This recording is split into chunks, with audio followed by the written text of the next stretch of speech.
Belçika'da bir cumartesi günü nasıl mı geçiyor? Gelin beraber bakalım. İnanılmaz bir fırtınaya uyandım. Bisikletle fırtınada yola çıkmak gerçekten düşündüğüm kadar sürdürülebilir bir şey değilmiş. Ama denemiş olduk. Belçika'da cumartesi sabahları böyle geçiyor. Bugün hem Heel yerel marketini geziyoruz hem ikinci el kısmına gidiyoruz beraber. Hem Türkiye ile biraz fiyat karşılaştırması yaparız hem de neler alacağım onlara birlikte bakarız. Umarım keyifli bir vlog olur. Ben kahvemi içiyorum. Sonra tura başlıyoruz efendim.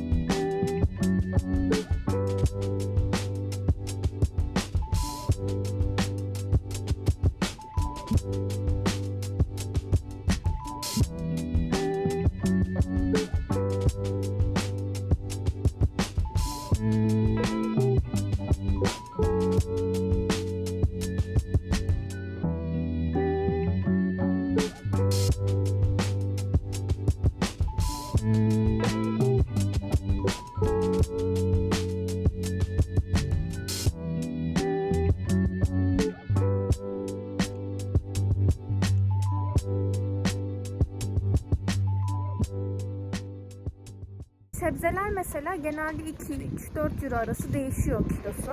2,5 euro, 3 euro, 4 euro. Özellikle bilindik meyveler de mesela işte portakaldır, mandalinadır, diğer sebzeler, domates, salatalık. Böyle bilindik ve genel olarak sık kullanılan sebzeler, meyveler 2,5, 3,5, 4 euro bandında değişiyor kilosu. Buradaki alım gücüne göre yerel pazar fiyatları çok uygun bence.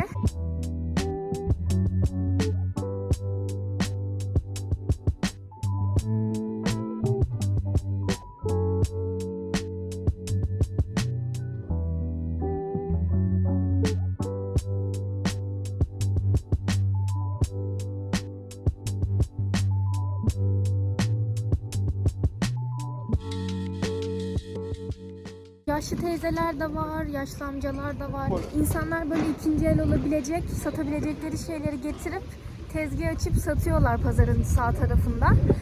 Bisiklet bile var, kahve makinesi falan var. Bayağı şey var aslında gerçekten. Arkadaşlar fırtınaya bakar mısınız? Of! Asla azalmıyor. Bisikletle gelirken uçuyordum yani. Birkaç kere durdum bilerek uçacağım diye. İnanılmaz ya.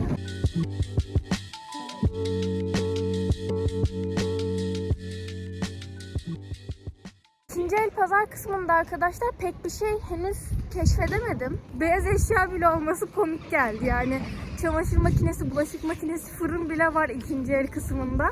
Bugün çok çeşit yok ama arkadaşlar bence hava durumunun bunda etkisi olabilir. Çünkü inanılmaz bir fırtına var. Şu anda yürürken zorlanıyorum öyle söyleyeyim. O yüzden insanlar çok tezgah da açamamış olabilirler.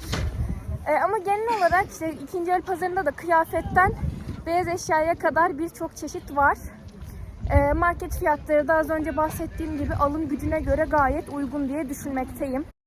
Şimdi arkadaşlar merkezde buranın yerel böyle bilindik restoranlarından birine geldim. Bugün de Belçika usulü bir etini denemek istedim. Size de böyle biraz göstermek istiyorum nasıl bir tabak olduğunu. Bugünüm böyle geçti. Umarım keyif almışsınızdır.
Selamlar. Şimdi eve gelmişken hemen size bir update. Bugün o kadar hareketli bir gündü ki her anlamda. Hem bugün laba girdim. Bir tık büyüyen bitkilerim vardı. Onları toprağa geçirdim ayrı ayrı. Labda iş yapmak çok iyi geldi. Çünkü zaten biliyorsunuz lab önlüğüm gelmişti. Labda artık başladım aslında. Sonra bugün saat 12'de ofistekilerle koşuya çıktık. Arkadaşlar ben hamlamışım zaten. Ben aylardır koşmuyorum ama hava mükemmeldi. Koştum, sonlara doğru süründüm, yalan yok. Ama o da güzel geldi, güzel hissettirdi. Ne kadar belli başlı yerlerde geriden takip etsem de. Keyifliydi yani, hava mükemmeldi bugün. Sonrasında çıktım, bankaya gittim yine. Bankada işim vardı. Şükür artık banka işim kökten çözüldü gibi hissediyorum. Ev gerçekten çok tatlı bir ev. Ama yani yine bir tık küçük hissettirdi. 2 oda. Mutfak kısmı bayağı büyük. Hani Amerikan mutfak aslında. Yani bir salon ve mutfak iç içe. Ama kocaman bir adası var mutfağın. O anlamda mutfak bayağı genişti. Sadece hani birkaç ev opsiyonu daha olsa mı diye düşünüyorum. Ama Heal'da evler çok çabuk gidiyor arkadaşlar. Yazıp mail beklediğim ev dün tutulmuş bile. Sordum çünkü oradaki adama. Elinizi çabuk tutun bence bunu beğendiyseniz. Waiting list var falan dedi. Yani evler gidiyor, kapış kapış gidiyor evler. Ki küçük bir yer burası ama burada da şöyle bir avantaj var. Kiradan kaynaklı muhtemelen diğer ana şehirlere göre daha uygun kiralar olduğu için farklı yerlerden gelip tutuyorlarmış. Daha rahat ödeyebilecekler diye muhtemelen. Arabası olana kolay çünkü, yani atıyorum yakın şehirlerden gelip burada yaşamak da mantıklı öyle düşününce. O yüzden evler çok hızlı gidiyor arkadaşlar. Ama keyifliydi. Bugün full bisiklet sürdüm. Her yere bisikletle gittim geldim.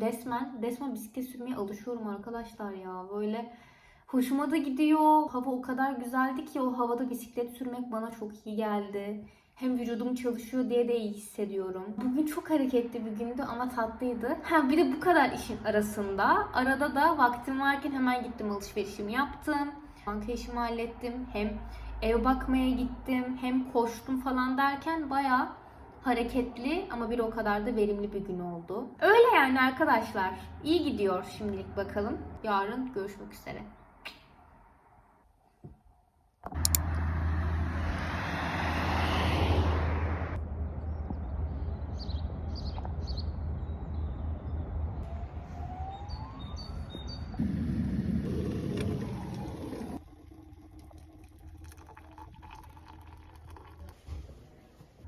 Selam herkese.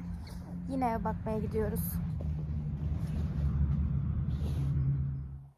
Ev gerçekten çok içime sindi. Yani evi görür görmez bayıldım. Daha önce bahsetmiştim. Uzun süreli bir ev tutmak istediğim için böyle aradığım bazı kriterler vardı. Balkonu olması, ferah bir hissi olması evin, biraz yüksek olması, mutfağının konforlu olması, 2+1 olması gibi ya birçok kriter vardı aslında kafamda. İstanbul'da 2 ev değiştirdik biliyorsunuz. 2 evde 1+1'di. İki evi de çok seviyordum gerçekten ama küçük evler. Metrekaresi daha küçüktü. Mutfak alanı ve salon daha dip dibeydi vesaire. O yüzden bu sefer bir tık daha konforlu, biraz daha geniş bir ev istiyordum. Yeni yapılmış bir ev. O yüzden bütün katlarını sıra sıra gezdirip kiraya veriyorlar. Verilmeyen 3 ev kalmış. Yani diğer evleri kiralanmış hemen. Bitmiş yani. O 3 evde de birisi ilk giriş katında, birisi ikinci katta, birisi de böyle çatı katında. 3 katta çok güzeldi. İlk kata girdik arkadaşlar. Böyle evi çok beğendim ama içimde hani şey hissi olur ya böyle. Eve girdiğin anda ya galiba bu ev hissi olur yani genelde eve bakarken. İstanbul'daki ikinci evimize bakmaya gittiğimizde eve girer girmez şey hissi olmuştu böyle. Sanırım bu ev yani. Burada yaşayacağım gibi bir his olmuştu. 3 katta birbirine benzemesine rağmen, hani çok minimal farkları olmasına rağmen ilk kata girdiğimde ev aşırı güzeldi ama bir his olmadı bende. İkinci kata çıktık. İkinci katta daha ilk hiçbir şey olmayan odayı gördüm. Sadece bir tane oda gördüm. Salon falan değil yani. Bir tane küçük odayı gördüm. O his böyle yüklenmeye başladı. Banyoya baktık, okey. Ama salona bir girdim. Allah'ım dedim. Allah'ım dedim sana şükürler olsun, böyle içime sinebilecek özelliklere sahip bir ev. Sonra mutfağını gördüm. Sonra en çok hayalim olan böyle evimin bir balkonu olsun. Hani o balkonu süsleyeyim, işte çıkayım yazın oturayım, keyif yapayım bir balkon. Balkon da vardı arkadaşlar. Salona bağlanan bir balkon.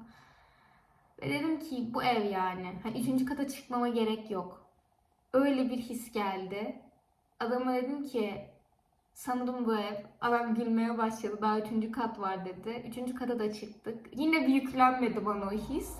Çatı katın şey çok güzeldi. Böyle Amsterdam vlogları izliyorsanız kesin görüyorsunuzdur. Böyle yukarıdan açılan büyük camlı bir salonda aslında. Ama nedense o his bana gelmedi. Çok güzel durmasına rağmen o camın.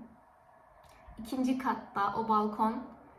Dedim tamam yani bu ev olmalı. Ama tabii ki de henüz işte karar aşamasındayız. İşte kontrat vesaire o tarz işler var. Umarım o ev bizim evimiz olur. O kadar istiyorum ki. Size gelişmeleri aktaracağım zaten. Bu arada evi nasıl buldum onu da söyleyeyim. Ben buraya geldiğimden beri düzenli aralıklarla gördüğüm evleri sürekli mail atıyorum, yazıyorum. Ama tabii o zaman benim bir hattım yoktu. Henüz bir Belçika telefon numaram yoktu. Bu yüzden de beni aramışlar ama bana ulaşamamışlar. Çünkü ben Türk numaramı yazmıştım. Ama burada Türk numaram kapalı. Yani öylesine yazmıştım o numarayı. Mailime bakmadılar mı, görmediler mi bilmiyorum ama aramışlar ve ulaşamamışlar. Böyle bir olay olmuş. Ben ofisteyken beni bir anda aradılar. Bu ev için sizi aradık ama ulaşamadık. İlginiz yok mu gibisinden. Aa dedim ilgim var. Tabii ki de ilgim var. Hani geleyim bakayım falan diye konuştum böyle telefonda. Bugün sadece müsaitliğimiz var dediler. Ben ofisteyim. İşlerimi hallettim. Apar topar çıktım. Atladım bisiklete gittim merkeze. Hemen evi gördüm. Kaçırmak istemedim. İyi ki de kaçırmak istememişim evi. Ya çok beğendim yani. İnşallah o ev olur. Ev hissi geldi. Bakalım. Yani ev hissi geldi ama ev benim olacak mı? Öyle bir detay var şu anda. Umarım o iş de hallolur. Yurttan sonra ilaç gibi gelecek bir evim olması diye umuyorum. Öyle yani arkadaşlar. Bu gelişmeleri de size aktarmak istedim. Bakalım.